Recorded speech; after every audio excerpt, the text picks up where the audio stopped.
La riposte sanitaire se prépare face à Ebola. Finalement, le numéro 1 de l'Organisation mondiale de la santé est attendu en RD Congo jeudi. Il devrait se rendre dans l'un des principaux foyers de la contamination, Bunia, capitale de l'Ituri, dans le nord-est du pays. Une province démunie et dépassée par l'ampleur de la maladie. Julien Dubois. Devant cet hôpital de Bunia, les soignants sont en deuil. Ils viennent de perdre l'un des leurs, un médecin qui soignait des patients atteints d'Ebola. Le personnel est préoccupé par l'épidémie. Aujourd'hui, il y a des malades qui arrivent. Demain, il y aura encore des malades qui viendront. Nous avons peur. Nous avons vraiment peur. Mais on ne peut pas laisser les malades parce que nous avons peur.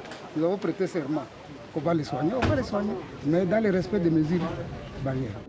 Depuis que l'épidémie est déclarée sur le territoire, des dizaines de cas suspects sont décédés, comme ce bébé né d'une mère infectée par Ebola.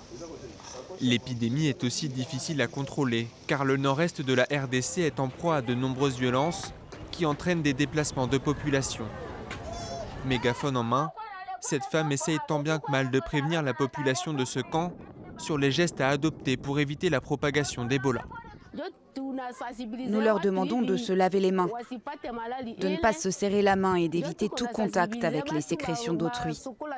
C'est pour cette raison que nous menons une campagne de sensibilisation, afin d'éviter le pire. Mais avec cette crise humanitaire, difficile d'adopter les gestes barrières.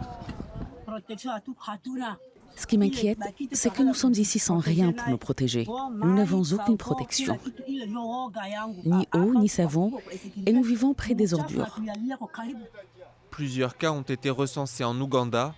Selon l'Agence sanitaire de l'Union africaine, 10 pays africains risquent d'être touchés par le virus.